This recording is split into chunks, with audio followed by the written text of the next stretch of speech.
Hola a todos. Estamos todos pendientes de cuándo llegará la famosa vacuna para curar el COVID-19.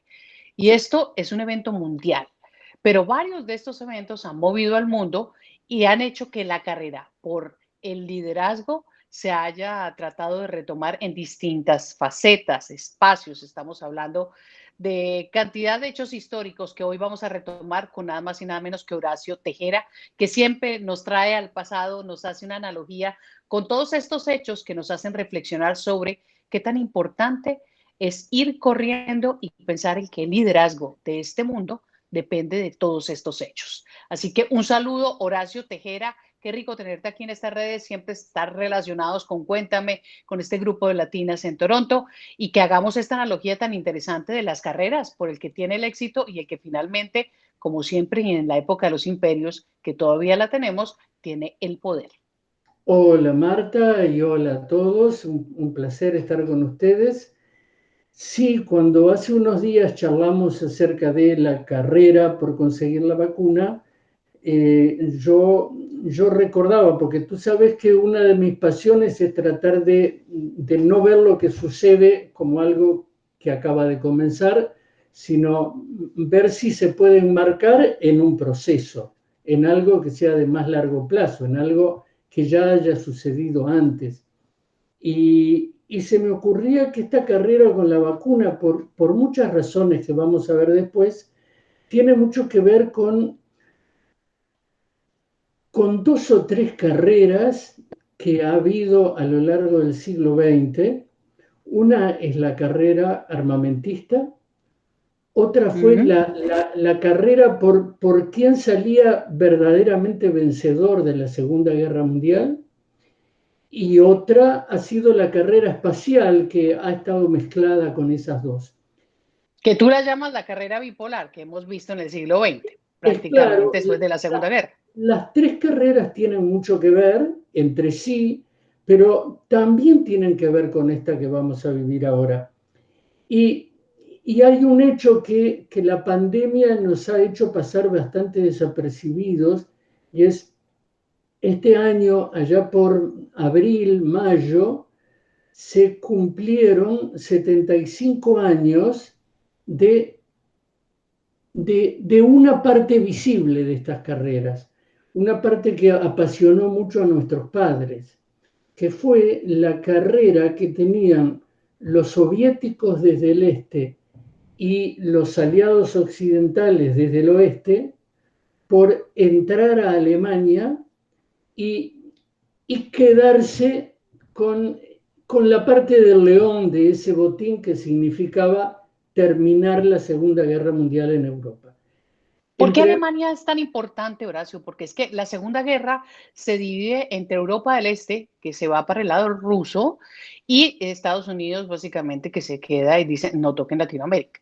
Entonces, según nos han hecho entender los historiadores, hasta ahí cada uno tiene su pastel. Pero Alemania se dividió en dos. ¿Por qué Alemania era tan importante para los dos lados?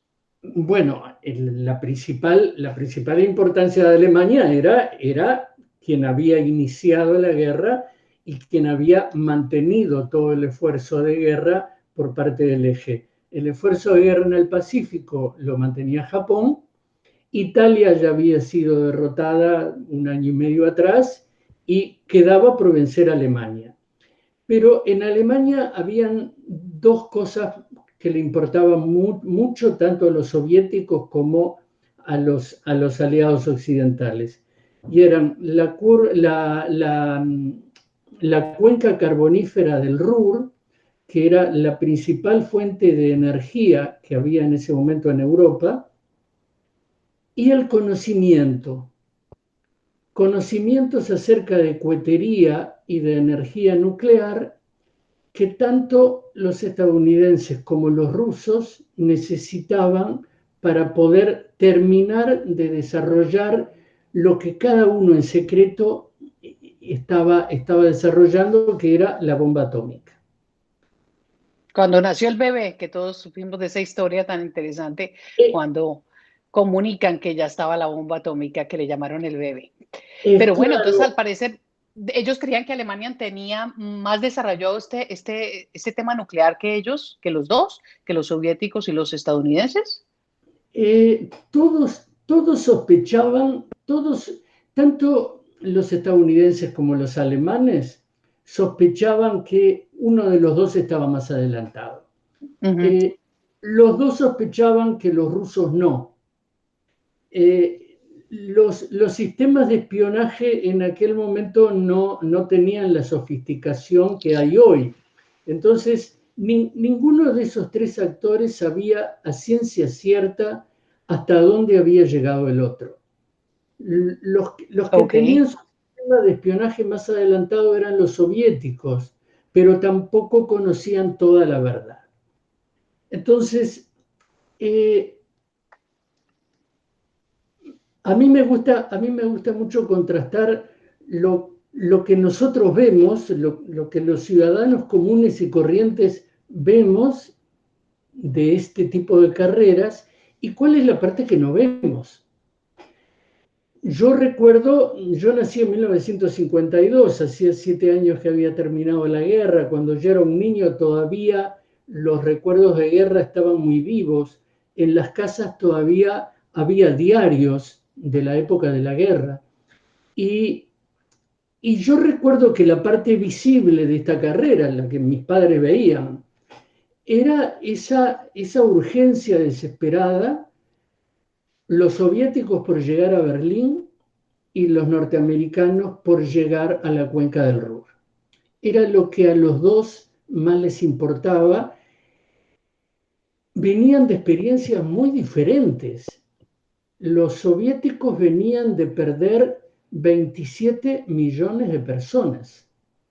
Ujú. Los soviéticos venían de un esfuerzo de guerra del 39-40 hasta el 45, 5 o 6 años de guerra ininterrumpida, y ya te digo, casi 27 millones de muertos, de los cuales más de la mitad fueron civiles.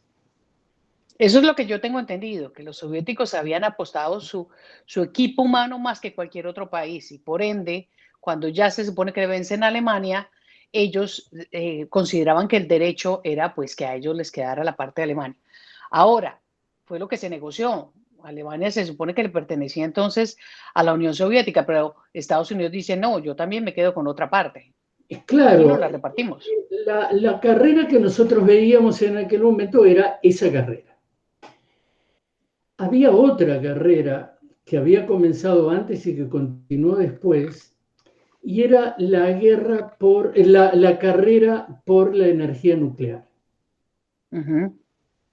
Los alemanes habían empezado en la década del 30, muy en secreto. Los soviéticos habían comenzado en 1939, también en secreto, y los norteamericanos habían empezado en 1940.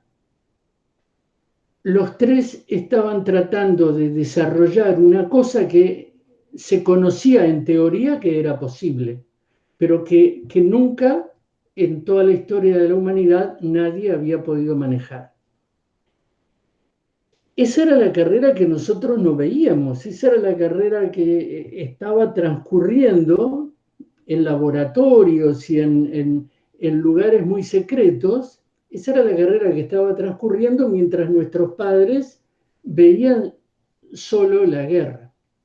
Detrás y por debajo de la guerra había una carrera por algo que era mucho más importante, que era quién iba a tener el monopolio de la fuerza total.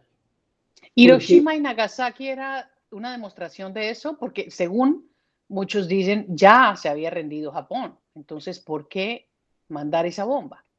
claro, cuando nuestros padres se enteraron de que había eso, un secreto que solo conocían algunos científicos, algunos militares y algunos niveles muy altos del gobierno en Estados Unidos, que solo conocían algunos soviéticos, que solo conocían algunos alemanes, cuando nuestros padres se enteraron de que eso existía, fue el 6 de agosto de eso se cumplen 75 años ahora también.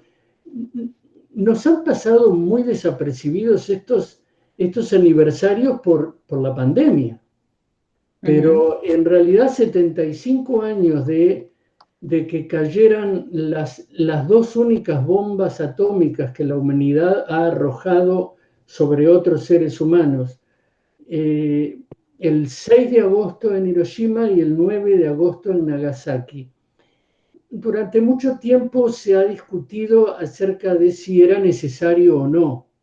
Durante mucho tiempo los Estados Unidos trataron de decir que sí, que era necesario porque eso había ahorrado que se invadiera Japón, lo que iba a costar muchísimas vidas.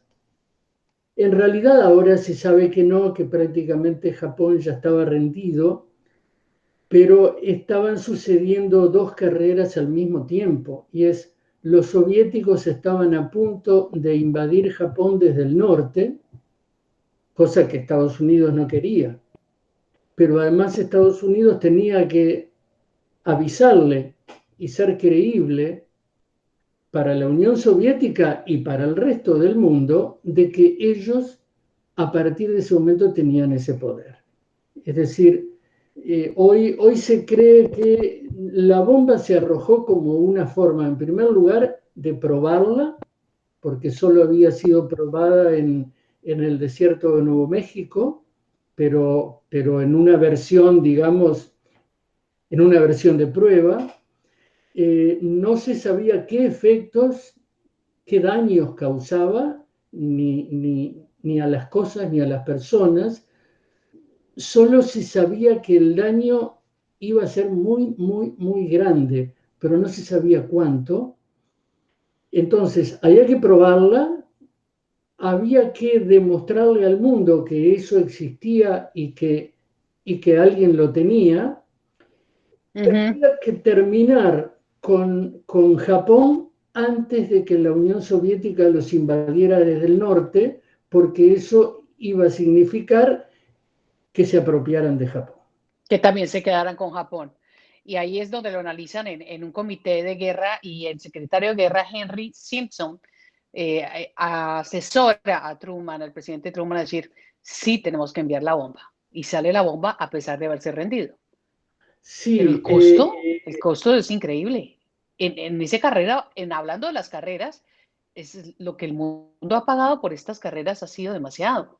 lo que hemos pagado todos, porque lo que sucedió en Hiroshima y en Nagasaki, que 300.000 personas hayan muerto en cuestión de pocos segundos, que hayan quedado personas afectadas por la contaminación y por las radiaciones, que los últimos han muerto hace muy poquito.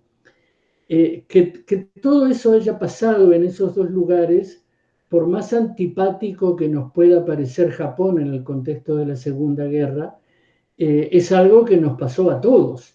Hiroshima fue atacada y según lo que estamos hablando y esta analogía que estamos haciendo tiene que ver con que si no atacaba a Estados Unidos, definitivamente la Unión Soviética se quedaría con ese lado que es muy, pero muy importante a nivel geográfico y pues también de poderío. Lo que significa es que, ¿por qué Nagasaki después? Esto que deja como ya el sello definitivo de esto había que probarlo. ¿Y qué le demostraba esto al mundo? ¿Qué análisis le hacemos a eso? Japón estaba prácticamente a punto de rendirse. No se hubieran gastado muchas vidas en una invasión a Japón, porque Japón es una isla y es muy fácilmente aislable. Una vez que Estados Unidos había derrotado todas las bases japonesas en el continente asiático, Japón estaba prácticamente aislado. Sus aviadores, tú te acuerdas del caso de los kamikazes, sus Sí, que aviadores se suicidaron. ya se estaban tirando ellos mismos con sus aviones sobre los portaaviones norteamericanos. O sea, la resistencia de Japón era tan desesperada que no iba a durar ni siquiera muchos días más.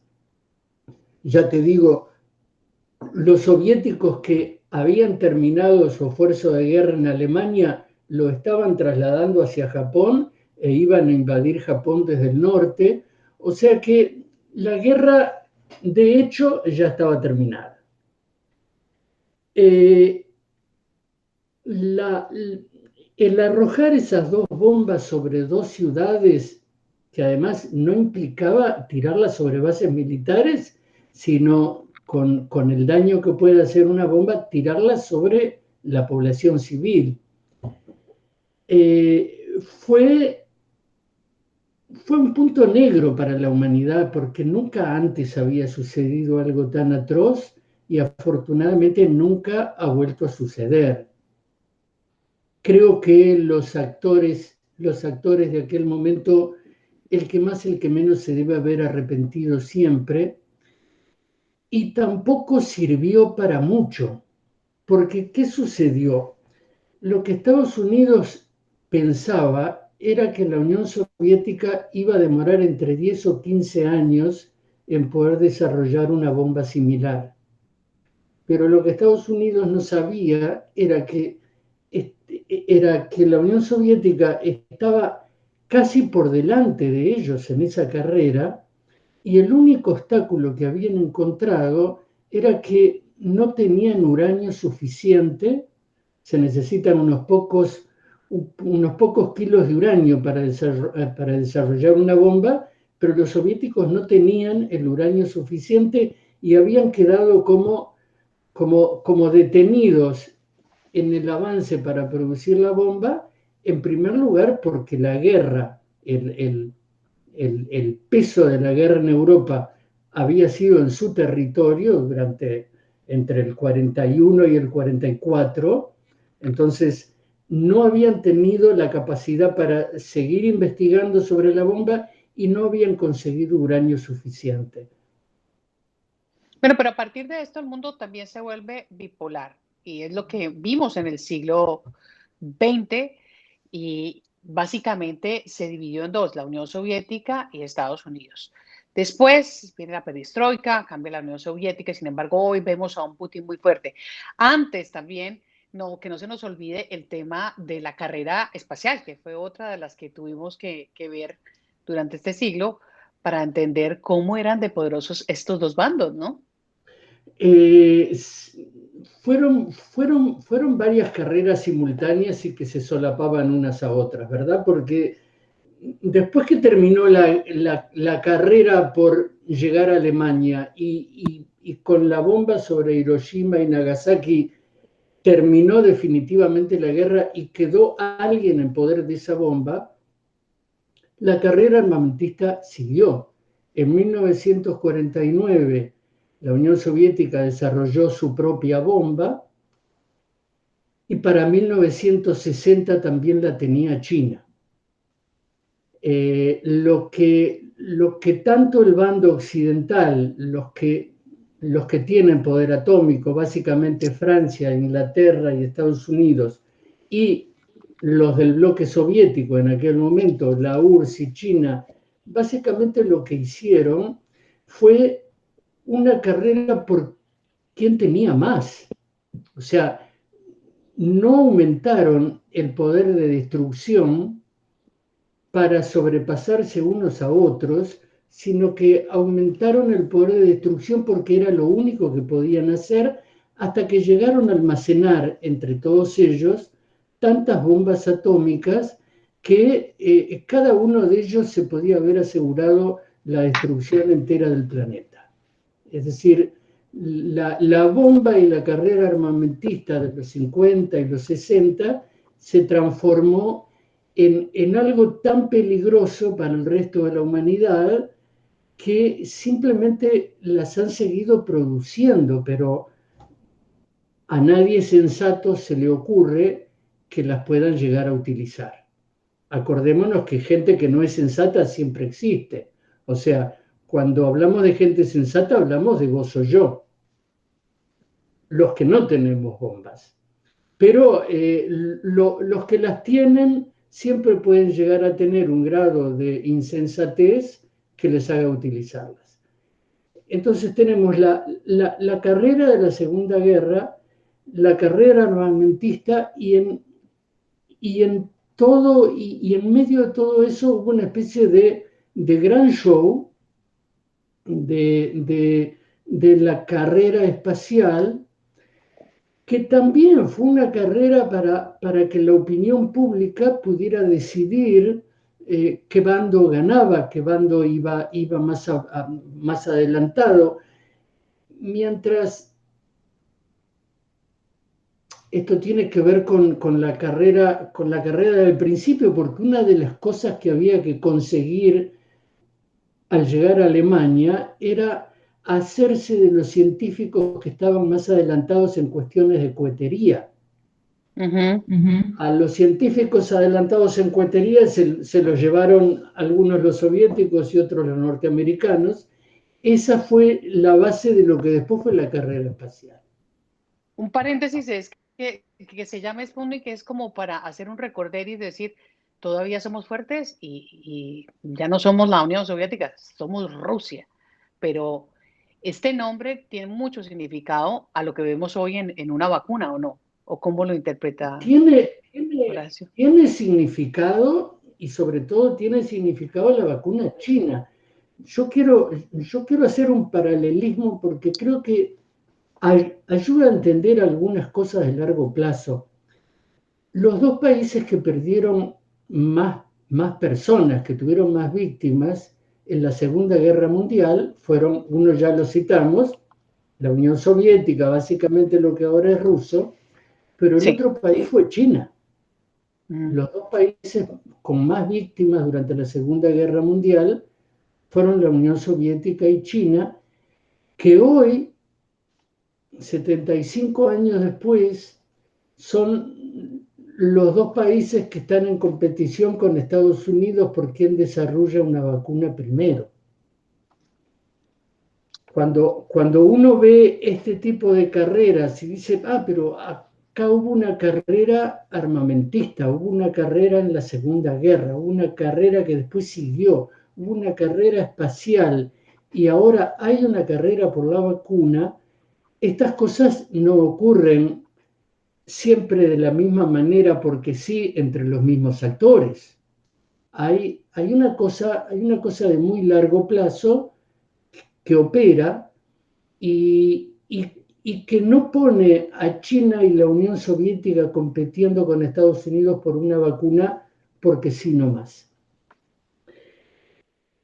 La carrera por la vacuna puede parecernos muy difícil, muy distinta a una carrera armamentista, por ejemplo, porque la carrera por tener armas más letales tiene que ver con matar gente.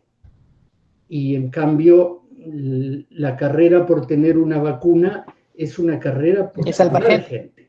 Aparentemente son, más que aparentemente, son carreras con objetivos diferentes. Pero hay otra carrera que es la carrera por el poder. Y los laboratorios no tienen mucho poder. Los laboratorios son los que mandan definitivamente a nivel económico mundial también, ¿no? Y no solamente por el poder. Yo le recomendaría a todos los oyentes una nota de esta semana pasada en la revista Político. La revista Político es una revista norteamericana sobre cuestiones de política, en la que los autores se preguntan, bueno, ¿y qué va a pasar si China tiene la vacuna con varios meses de antelación con respecto a Estados Unidos? Entonces, ¿y qué pasaría? Se plantean, en primer lugar, ¿es posible que la tengan antes?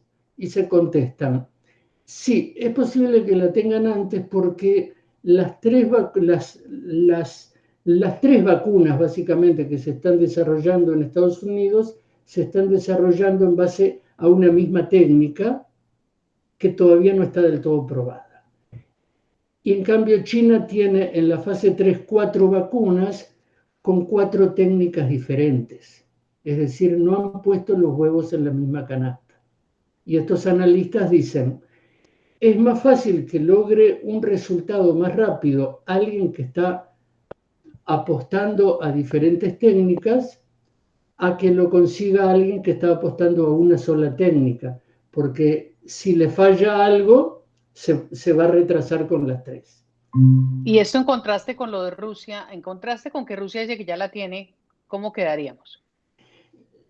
La rusa creo que recién hoy los rusos hicieron el adelanto de publicar los las investigaciones previas en una revista científica de importancia. Hasta ahora no lo habían hecho, entonces hasta ahora podíamos dar como que la vacuna rusa la dejamos a un costado porque todavía no sabemos qué pasa con ella. Pero el riesgo para Estados Unidos es qué pasa si la desarrolla China, porque el tema aquí va a ser, quien tenga una vacuna antes va a poder decidir si la fabrica solamente para la población de su propio país primero y la lanza a los otros países después. Acordate de America First. ¿Y qué pasa con el resto de los países si hay dos vacunas? Si hay uno que la desarrolla y la quiere primero para su propio país y hay otro que la desarrolla y dice, se la voy a vender barata a todo el mundo. ¿Qué pasa con las alianzas internacionales? Si hay dos elementos que salvan vidas, pero uno se pone a disposición de más gente, mientras que el otro se utiliza en la población de un solo país primero. Y también de la disposición de salud pública de los países aliados, porque tiene que estar a la mano de todo el mundo, Es claro, independientemente de su estrato, ¿no? el dilema para estos analistas que te contaba es, si como parece suceder ahora, Donald Trump incide en la FDA estadounidense para que se apruebe la vacuna antes de estar totalmente testeada, otros países pueden pensar, esto es una cosa hecha para el periodo electoral, esto es algo que no se debió hacer y lo hace alguien que simplemente quiere hacer todo lo posible para ganar las elecciones, y esos países pueden decir, bueno, nosotros no estamos involucrados en la política interna estadounidense y no tendríamos por qué comprar una vacuna que todavía no ha sido probada fehacientemente. Ujú. Pero además está el tema del precio, y es con qué lógica se le va a poner precio a la vacuna. Y por lo que se puede ver en este momento, la lógica de los Estados Unidos podría ser, ganemos con esto todo lo posible, y la lógica china podría ser, incidamos en el resto de los países todo lo posible a partir de esto. Y ese es el panorama interesantísimo que tenemos por delante. Hay Ver un juego político muy fuerte ahora, lo que es, decías, Horacio, vienen las elecciones de Estados Unidos y China también tiene que restablecer su imagen en el mundo. Y China está es el, interesada en es decir el, la vacuna sale de es el aquí. ajedrez político más increíblemente complejo que hayamos podido imaginar nunca, porque ya sabíamos que China estaba alcanzando económicamente a los Estados Unidos. Ujú. Ya sabíamos que China estaba instalando industrias, inversiones, fábricas o construyendo carreteras o puentes en países en los que hasta hace 15 años prácticamente no tenía relaciones. Ya sabemos que se han imaginado hacer una especie de nueva ruta de la seda, una, Ujú. una, una supercarretera del comercio mundial, y ya sabemos que Estados Unidos en estos últimos 4 años ha tendido a aislarse del resto del mundo y a no tener muy buenas relaciones con el resto. La vacuna puede ser o el elemento que revitalice a Estados Unidos si realmente la consiguen tener antes y demuestra ser efectiva y segura, o puede ser un elemento que hunda a Estados Unidos si lanzan una vacuna apresuradamente y la vacuna tiene algún tipo de problema después. Pero de todas maneras, no es algo que nosotros podamos saber.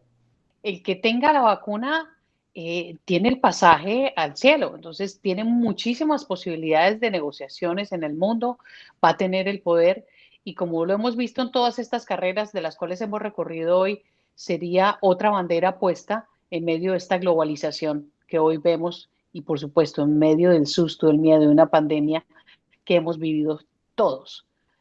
¿Cuándo Antes de veremos esa cortar, bandera? No porque lo me sé. imagino que se está terminando el tiempo, pero imagínate esta situación.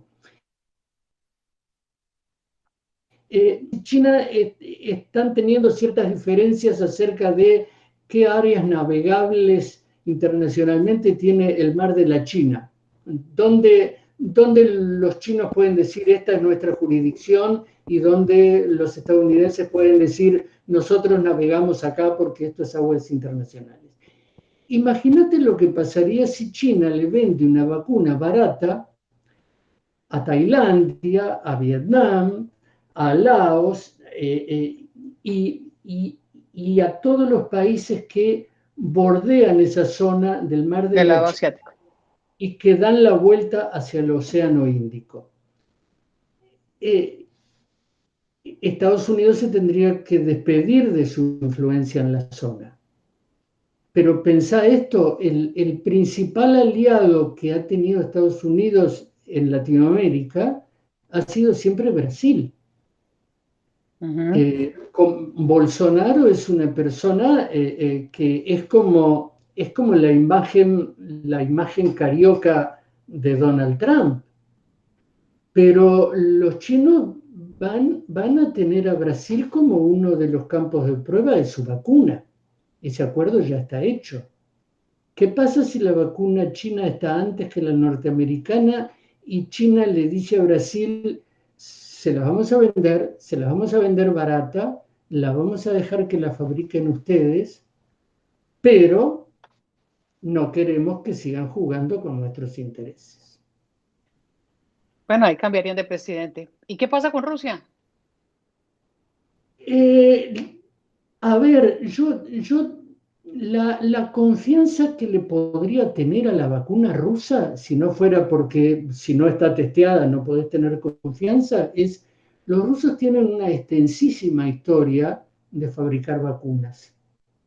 Los rusos comenzaron a fabricar vacunas antes que Inglaterra y que Estados Unidos. Y los rusos desarrollaron la vacuna contra la poliomielitis, la segunda que hubo, que resultó ser superior a la norteamericana, la desarrollaron en los años 50. Entonces, los rusos tienen capacidad de hacer una vacuna. La política rusa a mí en lo personal no me resulta del todo creíble. El anuncio me pareció demasiado apresurado. Recién hoy hay una publicación, leí esa noticia hoy en un titular, pero creo que el problema el problema principal de Estados Unidos no está en Rusia, está en China y está en en la posible alianza que Rusia y China puedan hacer para terminar con el monopolio de la fuerza que prácticamente ha tenido Estados Unidos durante estos 75 años de carreras interminables y sucesivas de las Nos que queda por ver. Nos es un queda por ver, episodio. Horacio, porque también hay un proyecto, acuérdese, detrás de donde ahora, al parecer, Putin puede ser un gobernante vitalicio. Entonces, hay muchas cosas que de pronto vamos a ver y nosotros las queremos ver en los próximos días, ojalá, pero veremos lo de la carrera de la vacuna muy posiblemente en los próximos meses. Análisis de Horacio Tejera, que además teje con cuidado cada uno de estos hilos que se tienden globalmente hoy alrededor de buscar la vacuna para el COVID-19 y todo, como dice él, un ajedrez político. Ya sabremos quién hace jaque mate. Horacio, muchas gracias por No, darnos esta idea. gracias, gracias a ti y ojalá esto le despierte a alguien las ganas de ir a Wikipedia, aunque sea, y escarbar un poquito más en estos temas. Exacto, y con respeto, como siempre lo hacemos, con todas las opiniones. De pronto ustedes tienen algunas otras ideas de cómo se puede manejar este ajedrez político. Y es simplemente una manera de cómo está puesta en escena por la carrera contra esa cura del COVID-19 que sigue aniquilando miles de personas alrededor del mundo, que todavía no podemos ver, pero sí la sentimos cuando nuestros seres queridos se nos van. Un abrazo a todos, Horacio, muchas gracias y seguimos haciendo varios análisis sobre este tema y como siempre, recorriendo la historia para entender el futuro. Y a todos ustedes, donde quiera que nos estén viendo, mañana, tarde o noche, un gran saludo y sigan por estas redes que siempre traen contenido y diversidad. @Marta Pinzón Media. Nos vemos pronto. Chao.